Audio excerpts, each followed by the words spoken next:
마태복음 25장입니다.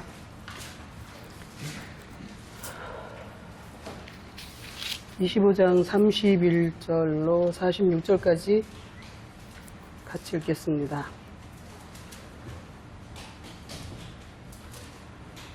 인자가 자기 영광으로 모든 천사와 함께 올 때에 자기 영광의 보좌에 앉으리니 모든 민족을 그 앞에 모으고 각각 구분하기를 목자가 양과 염소를 구분하는 것 같이 하여 양은 그 오른편에 염소는 왼편에 두리라. 그때의 임금이 그 오른편에 있는 자들에게 이르시되 내 아버지께 복받을 자들이여 나와 창세로부터 너희를 위하여 예비된 나라를 상속받으라. 내가 줄일 때에 너희가 먹을 것을 주었고 목마를 때에 마시게 하였고 나그네 되었을 때에 영접하였고 헐벗을 때에 옷을 입혔고 병들었을 때에 돌아보았고 옥에 갇혔을 때에 와서 보았느니라. 이에 의인들이 대답하여 이르되 주여 우리가 어느 때에 주께서 줄인 것을 하였나이까? 어느 때에 나그네 되신 것을 보고 영접하였으며 헐벗으신 것을 보고 옷 입혔나이까? 어느 때에 병드신 것이나 옥에 갇히신 것을 보고 가서 배웠나이까 하리니 임금이 대답하여 이르시되 내가 진실로 너희에게 이르노니 너희가 여기 내 형제 중에 지극히 작은 자 하나에게 한 것이 곧 내게 한 것이니라 하시고 또 왼편에 있는 자들에게 이르시되 저주를 받은 자들아 나를 떠나 마귀와 그 사자들을 위하여 예비된 영원한 불에 들어가라. 내가 줄일 때에 너희가 먹을 것을 주지 아니하였고 목마를 때에 마시게 하지 아니하였고 되었을 때에 영접하지 아니하였고 헐벗었을 때에 옷 입히지 아니하였고 병들었을 때와 옥에 갇혔을 때에 돌보지 아니하였느니라 하시니 그들도 대답하여 이르되 주여 우리가 어느 때에 주께서 줄이신 것이나 목마르신 것이나 나그네 되신 것이나 헐벗으신 것이나 병드신 것이나 옥에 갇히신 것을 보고 공양하지 아니하더이까? 이에 임금이 대답하여 이르시되 내가 진실로 너희에게 이르노니 이 지극히 작은 자 하나에게 하지 아니한 것이 곧 내게 하지 아니한 것이라 하시니라. 그들은 영벌에 의는 영생에 들어가리라 하시니라. 아멘.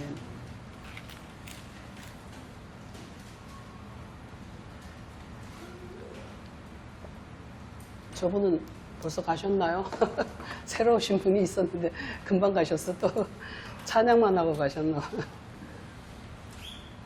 기왕 오셨으면 말씀을 들으셔야지 그냥 가셨어.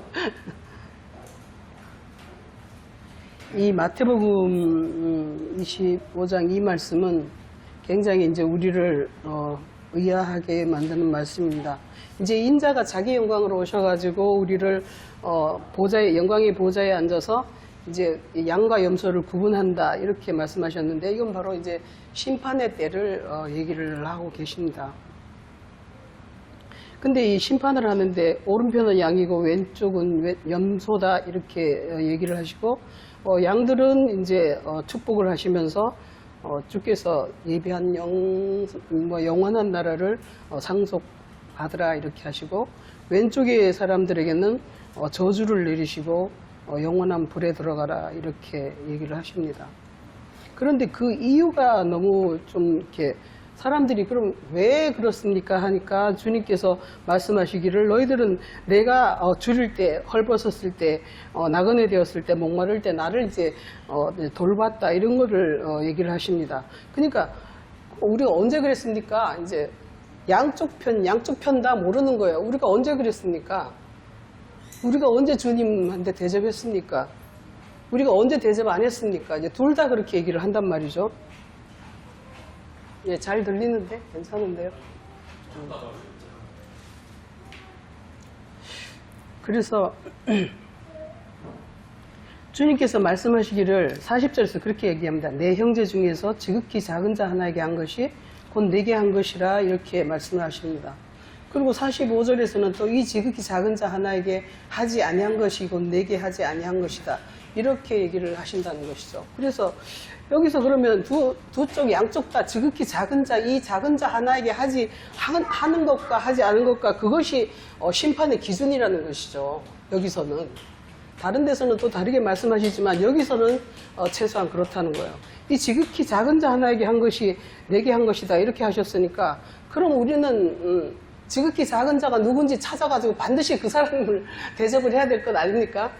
그러니까 옛날에 제가 오래전에 교회 다닐 때 이제 그런 전도사님이 한 분 계셨어요. 그러니까 요즘도 교회에서도 그런 거 많이 하죠. 낮은 데로 임하시는 예수님 이렇게 주로 말씀을 하신다고요. 낮은 데로 임하신다 이렇게 얘기를 하시고 지극히 작은 자를 하니까 그리고 또 다른 곳에 보면 마태복음 18장 한번 보시겠습니다. 마태복음 18장에서는 뭐라고 얘기하고 있나?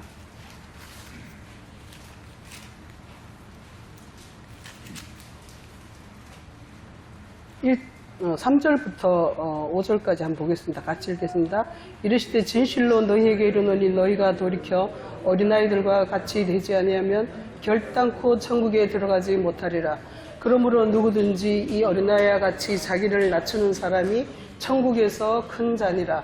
또 누구든지 내 이름으로 이런 어린아이 하나를 영접하면 곧 나를 영접함이니 누구든지 나를 믿는 이 작은 자 중 하나를 실족하게 하면 차라리 연자 맷돌이 그 목에 달려서 깊은 바다에 빠뜨려지는 것이 나으니라. 이렇게 말씀하셨고 또 여기서는 그러니까 어린아이라고 이렇게 얘기를 하셨습니다. 그리고 누가복음 9장 한번 보시겠습니다.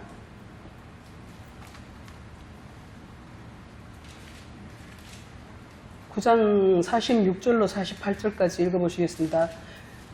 제자 중에서 누가 크냐 하는 변론이 일어나니 예수께서 그 마음에 변론하는 것을 아시고 어린아이 하나를 데리다가 자기 곁에 세우시고 그들에게 이르시되 누구든지 내 이름으로 이런 어린아이 하나를 영접하면 곧 나를 영접하며 또 누구든지 나를 영접하면 곧 나 보내신 이를 영접함이라. 너희 모든 사람 중에 가장 작은 그가 큰 자니라. 이 제자들은 뭐라 그러나 패권주의 뭐 이런 거 누가 잘났냐 내가 더 크냐 이제 네가 더 크냐 뭐 이런 거를 이제 논쟁을 하고 있으니까 주님께서 그걸 아시고 어린아이를 영접하면 나를 영접하는 것이고 이 어린아이 같이 가장 작은 그가 가장 큰 자다 이렇게 설명을 해주신단 말이죠. 그래서 이제 보통 일반 교회에서는 낮은 데로 임하시는 하나님이다 이렇게 얘기를 하고 그 어린아이를 영접해야지 된다 이렇게 얘기를 하고 뭐 이렇게 하기 때문에 그걸 문자 그대로 해석을 해가지고 옛날에 그런 제가 초기에 이제 신앙생활을 처음 할 때 전도사님이 그런 말씀을 하더라고요.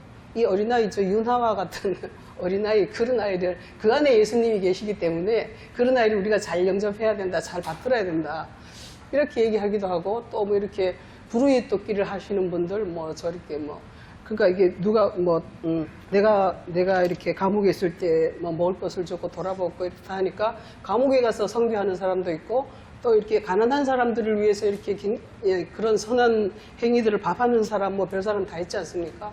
그런 게 그렇게 하는 것이 과연 이 가장 작은 자에게 지극히 작은 자에게 하는 것인지 이걸 우리가 다시 한번 생각해 보자는 것이죠. 그렇게 이렇게 문자적으로 그렇게 작은 자들, 뭐 가난한 자들, 뭐 이런 것을 이렇게 얘기하는데 실제적으로 이 지극히 작은 자라는 건 이 세상적인 기준으로는 뭐 그럴 수 있어요. 그리고 가난하고 불우하고 뭐 이렇게 아프고 뭐 감옥에 가 있고 뭐 이런 사람들을 우리가 돌봐야 된다. 물론 우리 세상에서 사회적으로 그런 것들을 돌봐야 되겠죠. 그렇지만 그런 것들은 사회 보장 제도로서 이렇게 돌보는 것이고 그리고 또 성경에서 말하는 이 가장 작은 사람들은 이 성경에서 나오는 것은 과부다, 고아다, 뭐 또 가난한 자다, 거지다 이런 식으로 이렇게 표현이 되고 있습니다. 또 이렇게 또 병든 자 이런 사람도 가난한 자들 자기들은 어떻게 할 수 없는 그런 상태에 있는 것이니까. 그런데 주님께서 이 말씀을 하는 것은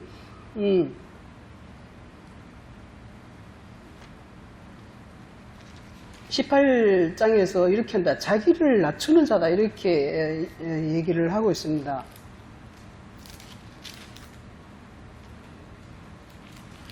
18장 4절에서 그러므로 누구든지 어린아이같이 자기를 낮추는 사람이 천국에서 큰 자니라 이렇게 얘기합니다. 자기를 낮춘다는 것이 자기를 낮추는 사람이 어린아이고 자기를 낮추는 사람이 이 지극히 작은 자라는 것이죠. 성경에서 복음서에서 많은 곳에서 주님께서 이렇게 자기를 높이는 자는 낮아질 것이요 자기를 낮추는 자는 높아질 것이다 이렇게 여러 군데서 말씀하고 계시는 것을 알 것입니다.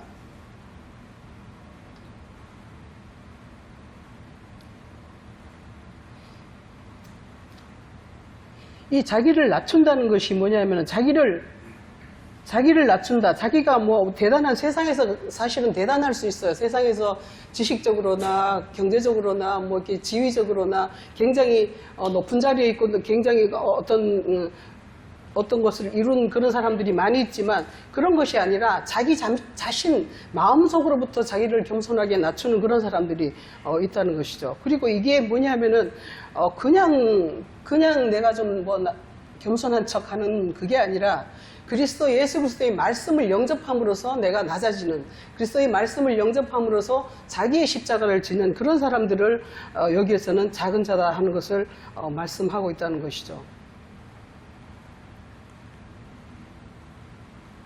예수님께서 우리를 좁은 문으로 들어가라 하시고 부자가 천국에 들어가는 것이 약대가 바늘길로 들어가는 것보다 어렵다 이렇게 얘기를 하셨습니다. 그러니까 좁은 문에 들어가려면 저는 수도원에 가면은 문들이 이렇게 작게 해놔가지고 겸손하라고 이렇게 들어갈 때 그렇게 하는 그런 연습도 한다고 하더라고요. 물론 뭐 낮게 들어간다고 되는 게 아니라 그런 곳을 들어가면서 자기 자신을 낮추는 그런 생각을 하면서 들어가겠죠.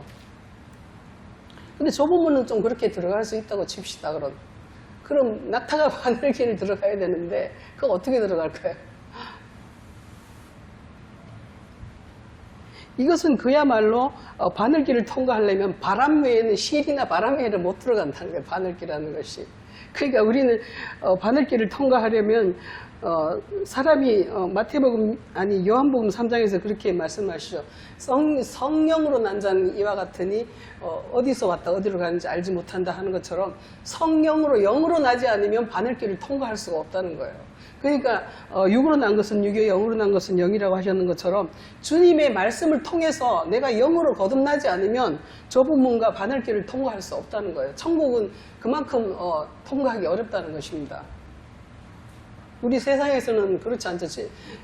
기존 교회에서는 그냥 믿습니다 하면은 다 천국 간다 이렇게 얘기를 합니다. 저도 그렇게 배워왔고 결코 그렇지가 않은 것 같아요.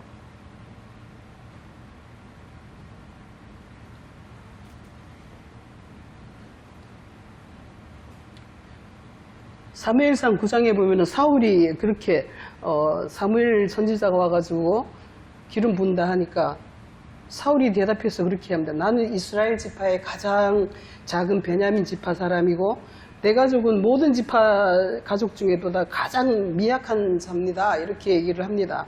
그러니까 사울이 그렇게 낮은 곳에 임했을 때 자기 자신을 그렇게 낮게 얘기했을 때 이 사울이 사무엘이 와가지고 기름을 부으신단 말이죠. 그리고 다윗도 마찬가지로 다윗은 그 형제가 사무엘이 다윗의 집으로 가라, 이새의 집으로 가라 했더니 가보니까 형제가 쭉 7명이나 있는데 사무엘이 볼 때에 다 아니다 이거예요. 그래서 누가 더 있냐 형제가 하니까 말제가 있습니다. 이렇게 얘기를 합니다. 이 말제라는 것이 뭐냐면 가장 낮은 자. 옛날에 보면 우리 어렸을 때 지금은 그런 게 잘 없겠죠. 막 구두 닦는 애들이 막 6.25 지나고 이럴 때 구두 닦는 애들 조그만 남자애들 보고 뭐 이렇게 뽀이 이렇게 얘기를 했던 것 같아요. 뽀이 소년 뭐 이렇게 했고 여자애들 조그만 애들은 식모를 살고 이랬어요. 근데 그런 것들이 그 정도로 이게 낮은 애들 천하게 된 애들을 갖다가 저기 말제 막내 이런 식으로 말을 한다는 것이죠. 근데 그런 식으로 그러니까 사회적인 그런 낮은 게 아니라 그 마음이 그렇게 지극히 낮은 자, 그 자기를 그야말로 낮추는 자, 나는 정말 아무것도 아니다는 것을 그렇게 인식하는 자, 깨달은 사람, 이런 사람들이 가장 작은 자요, 가장 낮은 자요, 가장 어린아이라는 것을 이렇게 얘기하고 있습니다. 지금 오늘 우리 언니 권사님 안 오셨는데 최근에 이제 그런 일이 있었어요. 그러니까 걔가 죽은 게 만 24세예요. 근데 뭐 어쩌다 죽어버렸어요, 얘가. 그러니까 인생이라는 것이 그렇다는 것이죠. 인생이라는 것은 뭐 잠깐 있다 없어지는 안개라 그러고 또 뭐 풀과 같다, 풀의 꽃과 같다 이렇게 얘기를 한단 말이죠.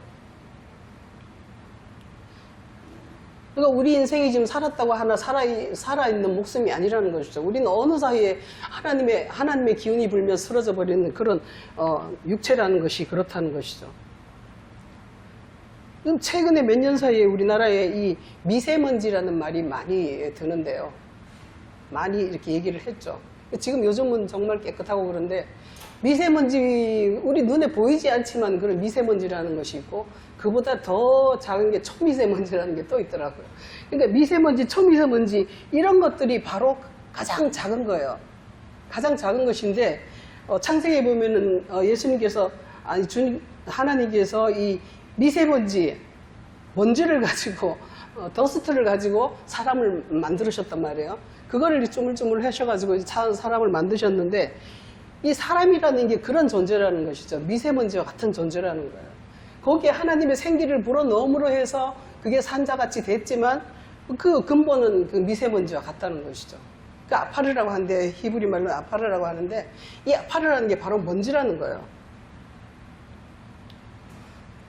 출애굽기 8장에 보면 이 먼지가 그리스도의 진리의 말씀이 오니까 이 먼지가 드러나는 거예요. 그전에는 사람들이 자기가 애굽의 사람들이 자기가 사람인 줄 알고 굉장히 그냥 바로가 아주 그냥 위세당당하게 그렇게 히브리 사람들을 구박을 하고 했는데 그리스도의 말씀 모세의 지팡이가 던져지고 하니까 이 먼지들이 다 그냥 이가 되는 거예요. 이가 독정이 돼가지고 사람들에게 붙어가지고 사람을 해롭게 하는 그런 것들이 돼버린 것이 바로 이 먼지라는 것이죠. 그런데 그런 상태라는 것을 우리가 깨닫는 사람, 이것이 가장 작은 자라는 거예요. 내가 이런 존재구나 하는 걸 누구나 다 그렇잖아요. 누구나 다 흙으로 만들었고 흙이 너는 흙이니 흙으로 돌아가리라 하는 이런 것들을 다 알고 있지만 우리는 순간순간 항상 뭐 내가 대단히 잘난 줄 알고 내가 뭐 천년만년 살 줄 알고 이렇게 산다는 말이죠.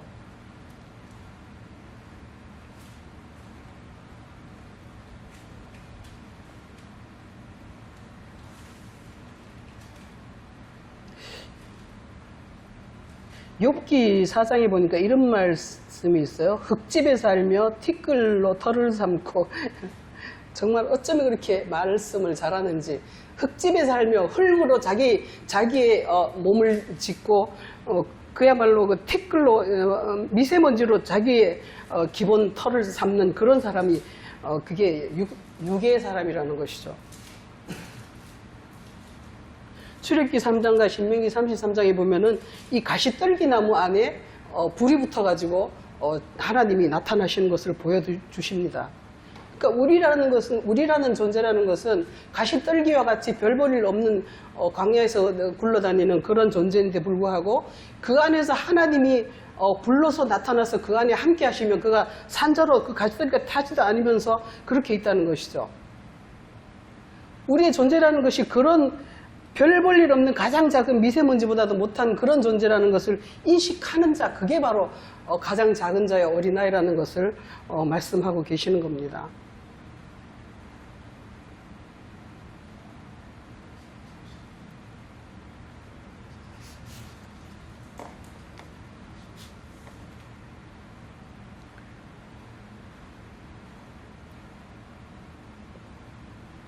주님께서 산상수훈을 시작하실 때에 심령이 가난한 자가 복이 있도다 이렇게 얘기를 하십니다. 이 심령이 가난한 자가 바로 이 가장 작은 자라는 것을 얘기를 하고 있어요.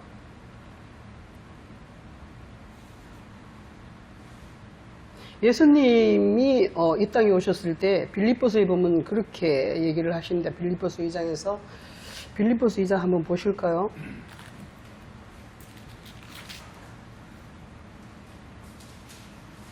2장 6절에서 그는 근본 하나님의 본체시나 하나님과 동등됨을 취할 것으로 여기지 아니하시고 오히려 자기를 비워 종의 형체를 가지사 사람들과 같이 되셨고 사람의 모양으로 나타나사 자기를 낮추시고 죽기까지 복종하셨으니 곧 십자가에 죽으심이라. 자기를 낮추시고 가장 낮추시되 죽기까지 낮춰버리셨다는 것을 이렇게 말씀하고 있습니다.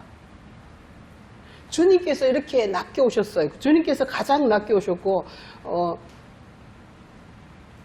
주님 자신이 그렇게 낮은 자로, 가난한 자로, 천한 자로 이렇게 오셨고, 그래서 이사야서 9장에서는 한 어린아이가 우리에게 왔고 이렇게 얘기를 합니다.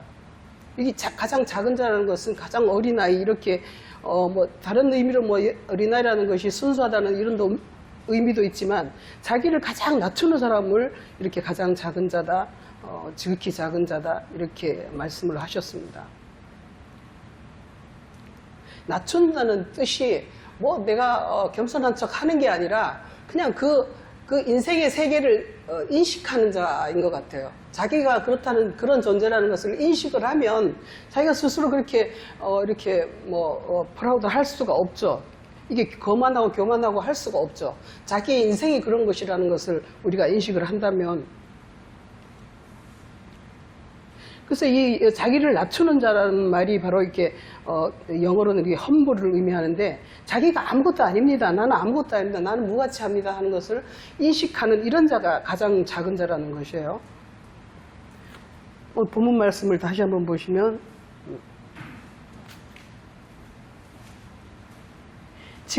지극히 작은 자 하나에게 한 것이 내게 한 것이다, 이렇게 하셨는데, 여기서 중요한 말씀이 지극히 작은 자 하나에게, 이게 하나라는 것이 저는 굉장히 중요하다고 봤어요. 이렇게 지금 지난주 3주 동안 서목사님께서 하나 되게 하옵소서 이렇게 그 주제로 설교를 계속 하셨습니다. 근데 여기에서도 바로 이 중요한 것이 이 하나라는 거예요. 이 하나, 이 지극히 작은 자가 돼야지 주님과 하나 될 수 있다는 것을 이렇게 얘기를 하고 있어요. 지극히 작아지고 낮아져가지고 주님께서 지극히 작은 자로 오셨기 때문에 우리도 주님 앞에 지극히 작은 자로 낮아져서 주님과 하나 되는, 연합되는 것이 바로 이 작은 자 하나가 바로 내게 한 것이다, 이렇게 얘기를 합니다. 왜냐하면 이 하나라는 것은 그리스도와 하나 됐기 때문에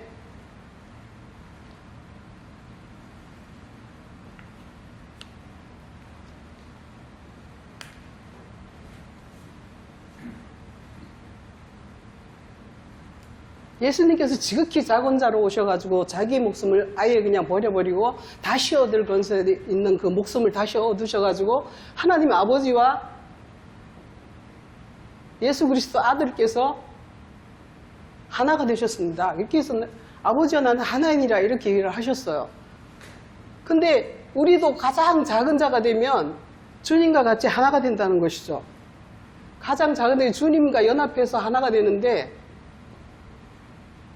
아버지와 아들과 하나가 됐고 우리가 또 예수님과 하나가 된다는 것이죠. 근데 주님께서 워낙 작은 자로 오셨기 때문에 우리도 작은 자가 되지 않으면, 그와 똑같지 않으면 결합을 할 수가 없는 것이죠.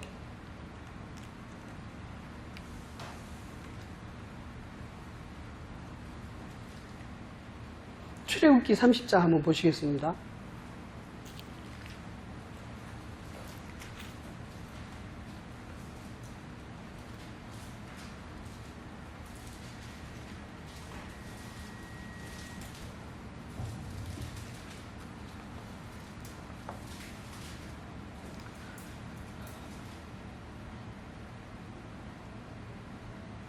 12절 13절 같이 읽어보시겠습니다. 내가 이스라엘 자손의 수요를 조사할 때에 조사받은 각 사람은 그들을 계수할 때에 자기의 생명의 속전을 여호와께 드릴지니 이는 그것을 계수할 때에 그들 중에 질병이 없게 하려 함이라. 무릇 계수 중에 드는 자마다 성소의 세겔로 반 세겔을 드릴지니 한 세겔은 20게라라. 그 반 세겔을 여호와께 드리라. 이렇게 말씀을 하십니다. 성소의 세겔이 뭐냐면 반세겔이라는 것이죠. 반세겔을 가지고 있어야지 성소에 들어갈 수가 있어요. 반세겔을. 이 반세겔이라는 게 알고 봤더니 엄청 이게 비밀이 크더라고요. 이게 반세겔이라는 것이 우리가 요한복음이니까 거기 보면은 예수님께서 성전에 들어가셨더니 돈 바꾸는 자와 양 비둘기 파는 자가 있었어요. 그러니까 이 돈 바꾸는 자들이 뭐냐 하면은 돈이 반세겔이 없어가지고 성전에 가서 돈을 반세겔짜리를 이렇게 바꾸는 거예요. 바꿔가지고 그런 돈 장사를 하는 것이죠, 그 사람들이. 그리고 또 뭐가 있냐면 비둘기가 있어요. 비둘기도 이제 사가지고 이렇게 성전에 제물로 드려야 되나 봐요. 먼저는 돈이 있어야 들어가고, 그 다음에는 이제 제물을 가지고 이제 뭐 화목제 이런 거를 드리고 이렇게 하는 것 같아요. 근데 주님께서는 이런 것들을 막 상을 둘러 엎으시고 막 화를 내신단 말이죠. 그 뜻이 아니다, 이것이죠. 그러니까 반세겔이라는 것이 원래 한 세겔도 안 되는 이 반세겔을 가지고 이렇게 하는데 그 의미가 뭐냐면은 다니엘서에서 70일의 비밀이 있지 않습니까? 70일의 비밀이 있는데 첫째는 일곱 일이고 처음에는 7일이고 둘째는 62일입니다. 62일에. 그 다음에 한 일에. 근데 이 한 일의 절반이라고 해가지고 반 플러스 반이 돼야 되는 거예요. 이게 한일의 이게 마지막 과정. 이 7이라는 것은 이게 율법 자체, 하나님 말씀 그 자체고, 여기서 777 이거는 어떤 기간을 얘기하는 거예요. 일곱 대 이렇게 하는 거, 일주일 뭐 이런 식으로 그 기간, 우리가 이렇게 거듭나는 기간을 이렇게 설명을 하고 있어요. 그러니까 이게 62라는 것은 6과 10이 분리돼 있어요. 분리돼 있고, 그리고 이게 하나 되기 위한 그 과정, 그것이 바로 62일이거든요. 그러니까 6과 10이라는 것은 사람과 하나님의 말씀이 하나님과 사람이 결합되기 위해서 62일의 기간이 있는데 엄청 긴 기간이죠. 그렇지만 이 뭐 숫자적인 그런 게 아니라 하나님과 사람이 하나 되기 위해서 분리되어 있기 때문에 하나 되기 위한 계속 시험과 다툼과 뭐 이렇게 환난과 이런 것들이 길게 이어지는 기간이 바로 62일의 기간이고, 그리고 이제 그것이 끝나면 반과 반으로서 이렇게 한일의 절반이라고 이렇게 하셔가지고 한일회가 되는데, 이 기간이 바로 하나님과 사람이 하나 되는 그 기간을 말하는 거예요. 이것이 이제 끝나는 거예요. 70일의 비밀이 끝나는 게 바로, 그러니까 예수님께서도 그렇게 말씀하시죠. 형제가 저에게 죄를 지으면은 몇 번이나 용서하리까? 7번만 하리까? 7번만 하리까? 안 된다. 70번씩 7번 해라. 이렇게 해서 완전해질 때까지 계속해서 우리의 죄나 우리의 죄라는 것이 지난번에도 말씀드렸지만 이 성경을 모르는 것이 우리의 죄예요. 모든 성경은 비밀로 되어 있고 비유로 되어 있고 하늘의 세계를 말하기 때문에 이 문자적인 성경은 우리가 아무리 봐도 그 뜻을 알 수가 없어요. 오늘 제가 본문 성시교독을 시편 49편으로 했는데 이게 바로 봤더니 불의한 재물 하고 똑같더라고요. 오늘 봤더니 불의한 재물 그 이야기하고 이게 똑같은 거예요. 기천 빈부를 막론하고 내 말을 들어라. 내 입은 지혜를 말하였고 명철을 묵상하겠다. 이렇게 얘기를 하는데, 죄악이 나를 따라 애우는 한란의 날에 내가 어찌 두려워하라. 이게 불의한 재물을 가지고 있는 그때가 죄악이 나를 애우는 육신의 세계일 때를 그렇게 얘기를 하고 있습니다. 그러니까 빚진 상태를 그렇게 얘기를 하고 있는데, 빚을 졌기 때문에 죄악이 나를 애우는 그런 환란의 날입니다. 그게. 그런데 아무도 불의의 재물을 가지고 친구를 사귀어야 되는데, 너 이 불의의 재물과 내 재물을 허비를 하느냐? 하나님께서 주인이 그렇게 말씀을 할 때에 이 불의한 청지기가 그거를 계속 생각하고 했지만 할 수가 없다는 거. 이걸 어떻게 하지 못하는데, 그때 그 생명의 구속이 너무나 귀하기 때문에 속전을 바치지도 못한다. 이렇게 지금 여기 시편 49편에서 그렇게 얘기를 합니다. 그렇게 해서 모든 사람이 죽고 그렇게 다 망하고 속전을 못 바칠 것이다. 이렇게 하는데, 그러고는 죽을 때는 재물을 타인에게 끼칠 것이다. 이 타인이라는 것이 바로 마귀의 세계를 타인이라고 이렇게 한단 말이죠. 그리고 그 전지를 자기 이름으로 칭한다. 내 이름으로 그걸 아무리 해봤자 이 속전이 안 된다는 것이죠. 그래서 이제 이건 이렇게 하는구나 하고 100을 50으로 하고 100을 80으로 하고 하는 것이 뭐냐 하면은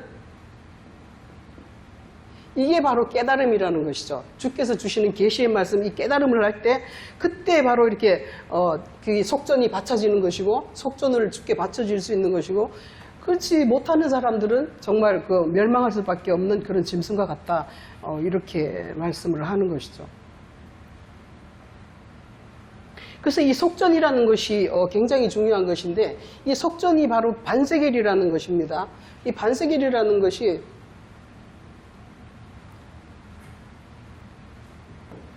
반세겔이 하나님과 드려짓을 하나 될 수 있는 그 귀한 것이 이게 반세겔인데 주님께서 이 반세겔로 오셨다는 것을 증명을 하는 곳이 굉장히 많습니다. 주님께서 속전으로 오셨다, 반세겔로 오셨다. 디모데전서 2장 6절 보니까 그런 말씀이 있어요. 디모데전서 2장 6절 한번 보시겠습니다.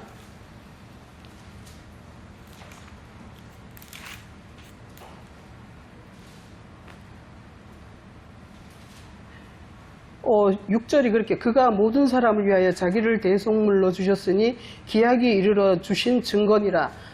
이 신약 이게 뭐죠? 개혁 성경에서는 개혁 개정에서는 이거를 대속물 이렇게 얘기하셨고 그 전 개혁 성경에서는 이걸 속전이라고 이렇게 얘기를 하셨습니다. 그러니까 속전과 대속물이 같다는 것이죠. 결국은 속전을 드려야만이 성소에 들어갈 수 있고 우리도 속전을 드려야 되고 들어갈 수 있고 우리 예수께서도 속전을 드려야지 성전에 들어갈 수가 있었어요.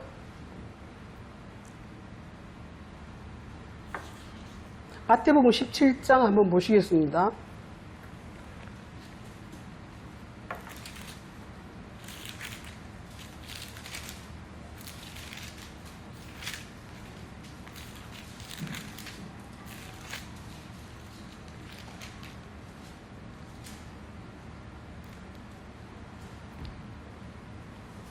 (17장) 24절에서 보면은 가버나움에 이르렀더니 반세겔을 받는 자들이 베드로에게 나와 이르되 너희 선생은 반세겔을 안 내냐? 이렇게 물어봤습니다. 그랬더니 예수님께서 물어보십니다. 시몬아 네 생각은 어떠냐? 누구한테 세를 받느냐? 타인에게냐? 아들들에게냐? 그러니까 타인에게 받지 아들에게는 안 받는다는 거예요. 그러면은 아들들은 안 내도 되는데 우리는 아들이니까 그냥 안 내도 되는 건데 예수님께서 이렇게 말씀을 하신다는 거죠. 이게 굉장히 저는 이 말씀이 굉장히 오랫동안 궁금했어요.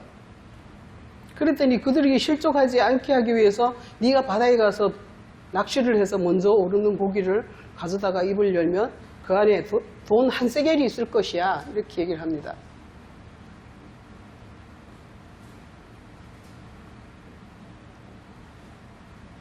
물고기 입속에 돈이 한 세겔이 있어요. 신기한 일 아닙니까? 천국은 마치 바다에서 그물로 물고기를 모는 것과 같으니 그 물고기를 주워가지고 이제 좋은 것과 나쁜 것을 나눈다 이렇게 천국 비유에서 그렇게 말하고 있습니다. 그러니까 이게 물고기라는 것이 뭐예요? 여기서 보면은 지금 바다에 가서 낚시를 던져 먼저 오르는 고기를 가져 입을 열어라 이렇게 얘기를 합니다. 먼저 오르는 고기가 뭐 바다에 가서 낚시를 했는데 이 먼저라는 것이 우리가 알지만 첫 번째로 뭐 이런 개념도 있지만 그거보다는 가장 퍼펙트한 완벽한 그런 물고기를 말하는 거예요. 그러니까 먼저라는 것이 그런 뜻이 있고 또 그 다음에는 뭐냐면 먼저 오른다 이렇게 돼 있어요. 그러니까 아나바이노라고 해가지고 밑에서부터 이렇게 올라오는 거예요.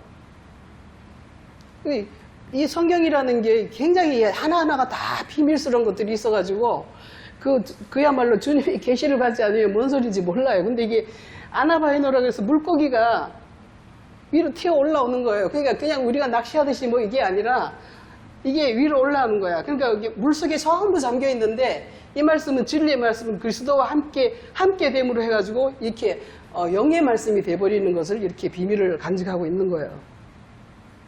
그리고는 이제 그러니까 반세겔이 너랑 나랑 반세겔인데 그리고 너랑 나랑 한 세겔이 돼가지고 드려진다, 성전이 된다 하는 것을 이렇게 비유적으로 설명하고 있습니다.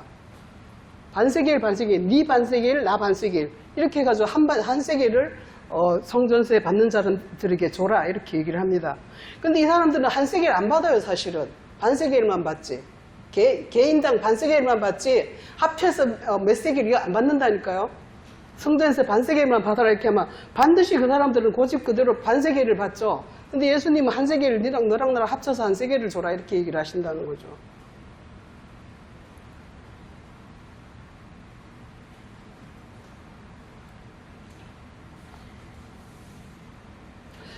이 얘기를 왜 하는 거냐 하면 주님께서 속전으로 오셨고 우리를 위하여 속전으로 오셨고 우리도 이 속전을 내야지만 성전으로 들어갈 수가 있어요. 그러니까 너희는 하나님의 성전인 것과 너희가 하나님의 성전인데 이 반세겔이 있어야지 성전이 된다는 것이죠. 이 반세겔이 바로 주님께서 우리에게 오신 그 가장 낮은 곳으로 오신 그 주님 자체가 반세겔이라는 것이죠.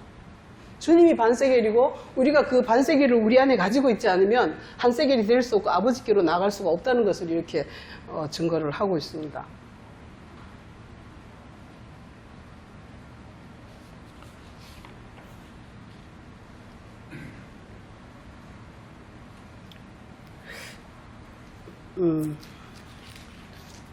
본문을 다시 한번 보시면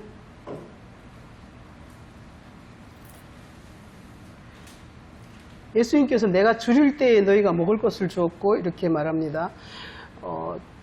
줄인다는 것은 우리가 배고프다는 것인데 이거는 이제 우리가 사랑의 마음을 원하는 그런 상태를 배고프다고 하는 거예요. 내가 정말 사랑이 많았으면 좋겠다. 이런 정말 선을 좀 행하고 싶은데 내가 없다 하는 것을 인식하는 거죠. 내가 선을 정말 하나님의 그 사랑의 세계를 내가 소유하고 하나님 사랑의 세계를 내가 베풀고 싶은데 나한테 사랑이 없구나 하는 것을 인식하는 게 바로 배고프다는 것이고, 그리고 내가 목마르다, 이거는 내가 진리가 없구나, 내가 성경을 봐도 뭔 말인지 모르겠고 진리를 깨닫지 못하는 것이 바로 목마르다는 것이죠. 그 헐벗었다는 것은 그런 것이 아무것도 없다는 거죠. 진리도 없고 선도 없고 내가 그냥 말로 아무것도 없구나, 나한테 그런 게 없구나 하는 걸 깨닫는 게 내가 헐벗었다는 것을 인정을 하는 것이고, 병들었다는 것은 그야말로 애굽의 질병이 병이죠. 그러니까 내가 정말 내 욕심, 육체의 소욕밖에 없구나, 내 육신의 소욕밖에 없구나 하는 것이 병들었다는 것이고, 나그네라는 것은 뭐냐면 내가 정말 좀 배우고 싶다. 이 나그네라는 것은 이 길을 가는 사람들이잖아요. 내가 정말 그 진리의 세계를 좀 알고 싶다 하는 그런 욕심이 있는 것을 바로 나그네 됐다고 이렇게 얘기를 합니다.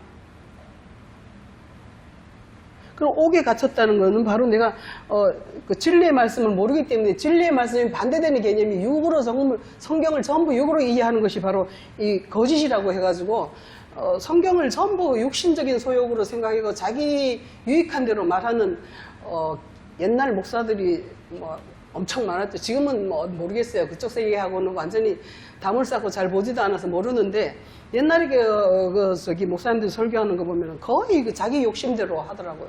지금도 가끔 뉴스를 보면 그러면 뭐 가스라이팅 하듯이 막 사람들을, 교인들을 그렇게 해가지고 어떻게 하면 옛날에 거기 어디죠? 오살리 기도원, 금식 기도원에 제가 갔었는데, 그때만 해도 뭐 이제 율법적으로 굉장히 막 열심히 특심해가지고 오살리 기도원도 가고 막 그랬습니다. 근데 그때 갔더니 하루에 4번 이렇게 설교를 하시는데, 다른 사람들이 다 나와가지고 이렇게 설교를 하시는데 하나같이 그렇게 얘기를 하는 거예요.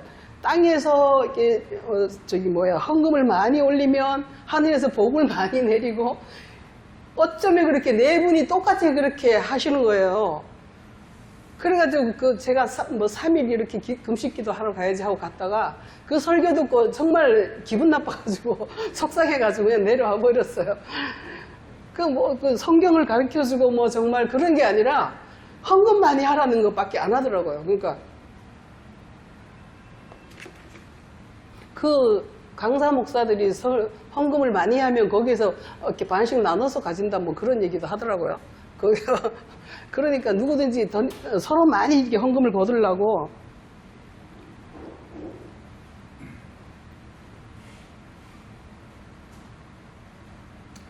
그런 욕심의 세계에 가득 찬 이런 사람들이 큰 자죠. 말하자면 큰 자.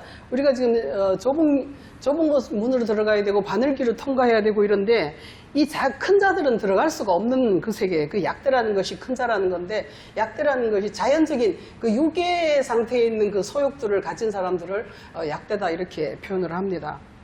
문자적 세계를 성경을 전부 문자적으로, 역사적으로, 도덕적으로 이해하는 사람들을 약대라고 이렇게 표현을 하죠. 근데 제가 궁금했던 것은 어떻게 우리가 그런 사람에게 뭔가를 줘야 되는데 그러니까 줄이고 헐벗고 뭐 이렇게 옥에 갇혔고 이런 사람들이 우리가 뭔가를 베푸는 게 어째서 주님께 하는 건가 하는 게 주님하고 무슨 연관성이 있는가 하는 것을 제가 궁금해했어요. 그런데 주님께서 가시면서 너희를 내가 하나님께서 아버지께서 나를 보내신 것 같이 내가 너희를 세상으로 보내노라 이렇게 얘기를 하십니다. 그러니까 주님 대신에 우리가 이제 나간다는 것이죠. 그런데 누가 나갈 수 있느냐 하면 바로 주님과 하나 된 자가 주님의 제자가 되고 주님에 의해서 세상으로 보내진다는 것이죠. 그리고 계시록 3장에 보면은 내가 너희로 더불어 먹고 너희가 더불어 내가 마시리라 이렇게 얘기를 하십니다. 그러니까 우리가 작은 자가 되어서 주님과 하나가 되면 주님께서 내 안에 계시고 주님이 그 작은 자 안에 같이 계시면서 그와 같이 먹고 같이 더불어서 이렇게 삶을 살아가신다는 것이죠.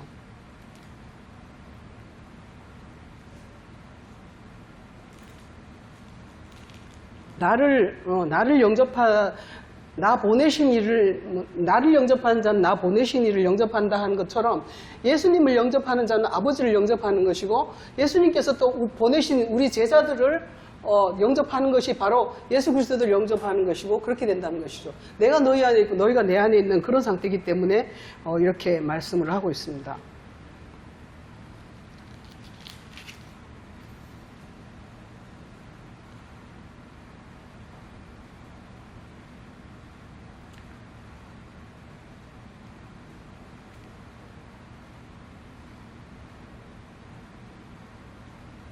그러니까 지금 현재 우리가 예수님 찾아 어디를 다닐 수 없지 않습니까? 예수님이 부활하셔가지고 오르셨고 하늘에 오르셨고 하늘 보좌에 앉아 계시는데 그 하늘 보좌가 바로 우리 가운데 있다는 것이죠. 천국이 여기 있다 저기 있다가 아니라 너희 안에 있느니라 하셔가지고 주님께서 우리가 주님을 영접하면 주님께서 우리 안에 있기 때문에 우리에게 그런 작은 자에게 그런데 이런 사람들은 다 항상 자기를 낮추고 자기를 겸손하게 하고 그렇게 한다는 것이죠. 그래서 이 가장 작은 자가 오른편에 있는 양들이라는 것을 이렇게 얘기를 하시는데 왜 근데 오른편이라고 했을까요? 여기 욥기인가 전도서인가 한번 보면 그런 게 있습니다.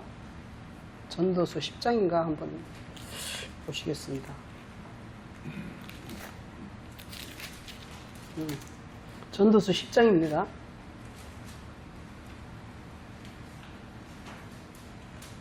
10장 2절에 10장 1절에 죽은 파리들이 향기름을 악취가 나게 하는 것 같이 적은 우매가 지혜와 존귀를 난처하게 한다느니라. 지혜자의 마음은 오른쪽에 있고 우매자의 마음은 왼쪽에 있느니라. 이렇게 얘기를 합니다. 그러니까 지혜 이 말은 잘 없는데요. 그러니까 하나님 우편에 앉으셨다. 예수님께서도 하나님 우편에 앉으셨다 이렇게 얘기하고 이 오른쪽이라는 것이 바로 하나님의 마음을 의미하는 것 같습니다. 그러니까 이 지혜자의 마음은 오른쪽에 있다는 것은 바로 하나님의 마음 쪽에 서 있는 게 바로 지혜자라는 것이죠. 그 우매자의 마음은 왼쪽에 있다. 이 염소들은 왼쪽에 있는데 우매자라는 것은 바로 하늘의 세계를 영의 세계를 이해하지 못하는 자들이 우매자라는 것이죠.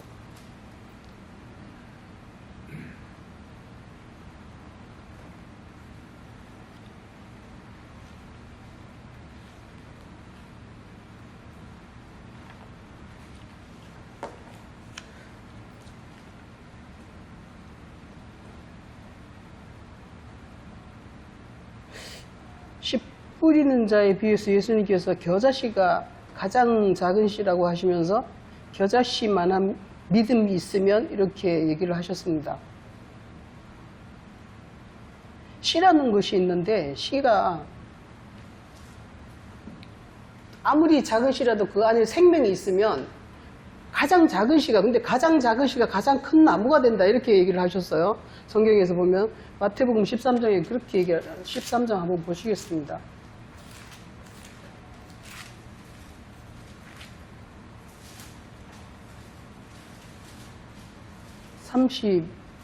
13장 32절입니다. 밭에 갖다 심은 겨자씨 하나를 같은데 이 씨가 모든 씨보다 작은데 자란 후에는 풀보다 커서 나무가 된다 이렇게 얘기를 하셨습니다. 겨자씨가 풀보다 커서 나무가 된다. 겨자씨는 원래 풀이라고 해요. 풀인데 이게 나무가 된다는 것이죠. 풀이라는 것은 육의 세계에 머무르는 것을 풀이라고 해요. 그리고 나무가 된다는 것은 열매를 맺게 되는데 이거는 바로 영의 세계에 영의 세계까지 성장하는 것을 바로 이렇게 나무라고 이렇게 여기서는 표현을 합니다.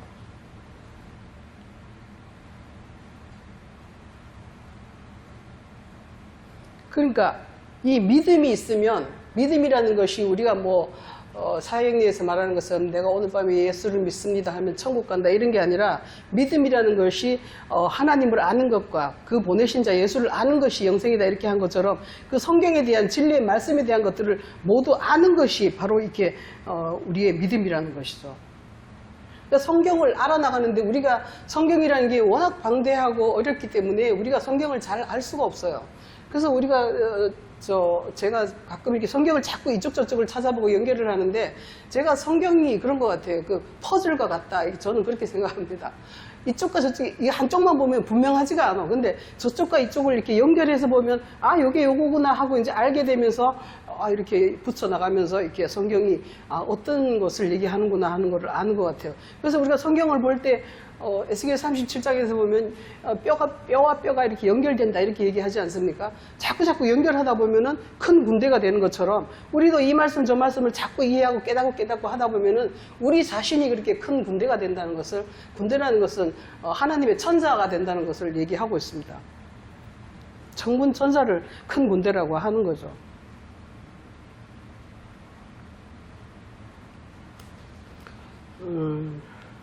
그래서 다시 한번